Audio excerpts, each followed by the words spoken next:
तब वे सब मिलकर ब्रह्मा जी की शरण में आए। रक्षा कीजिए प्रभु, रक्षा कीजिए, रक्षा कीजिए प्रभु, रक्षा कीजिए।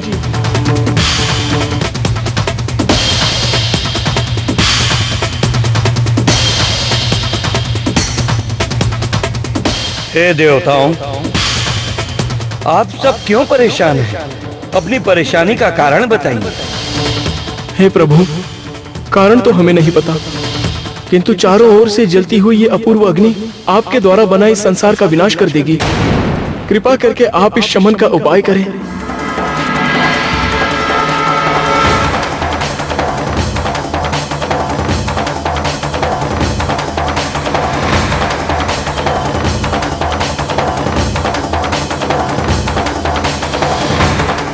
हे देवगणों, भगवान विष्णु से रुष्ट होकर रमा देवी केतुमल द्वीप में जाकर दारुण तप कर रही है और उन्हीं के मस्तक से ये तपोमय अग्नि प्रकट हुई है।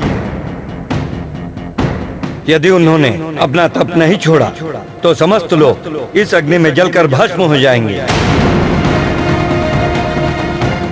इसलिए यही उचित है कि रुद्र सहित सभी देवतागण बैकुंठ लोक जाएं और भगवान विष्णु से प्रार्थना करें। हे ब्रह्मा जी, यदि ऐसा है तो हम सब विष्णु भगवान के पास चलकर उनसे प्रार्थना करते हैं।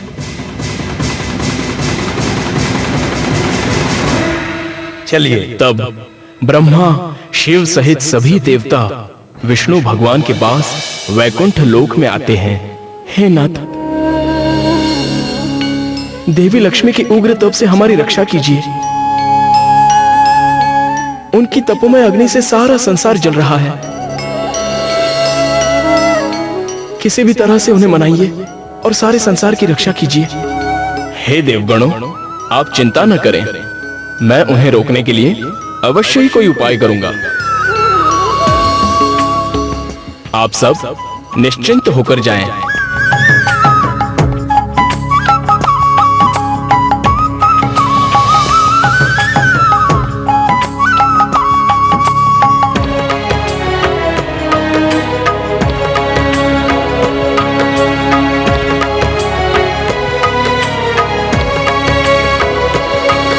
हे प्राणप्रिय लक्ष्मी, अपने आप को अनावश्यक रूप से क्यों सता रही हो?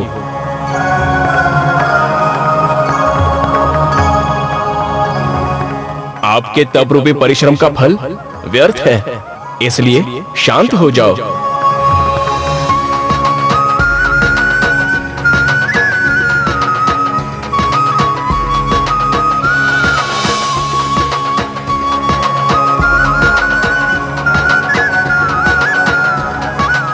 हे कमला, तुम्हें तप करते करते 7 कल्प व्यतीत हो गए हैं।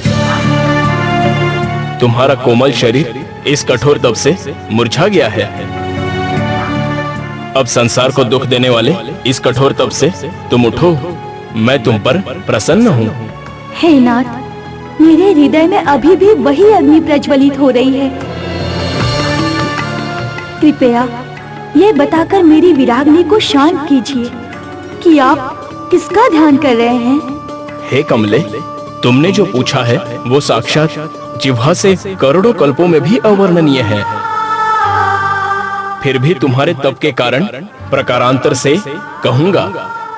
जब 28वें द्वापर में ययाति के कुल में यदु राजा के घर वासुदेव के रूप में कृष्ण नाम से मैं होऊंगा, तब तुम रुक्मिणी के रूप में जन्म लोगी। उस समय मैं तुम्हें इशारे से बताऊंगा कि मैं किसका ध्यान करता हूँ। आप धन्य है लक्ष्मी देवी। आपके स्वामी ने आपकी मनोकामना पूर्ण कर दी है।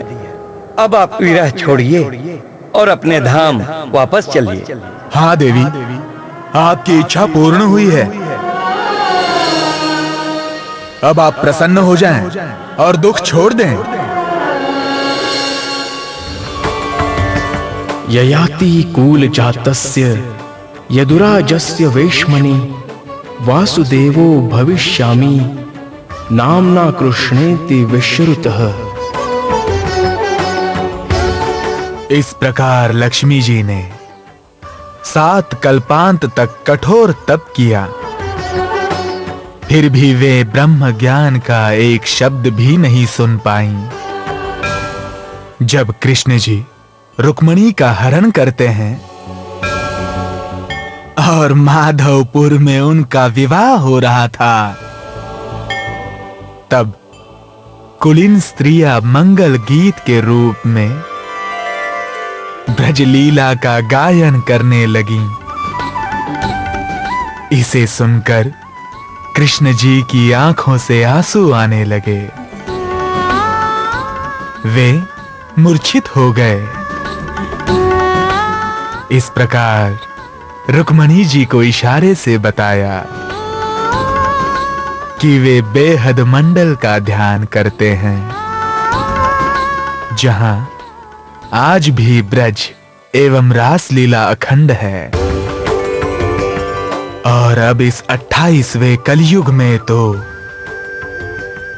वो तारतम ज्ञान प्रकट हुआ है, जिसे बेहद मंडल से भी परे, क्षर अक्षर से परे,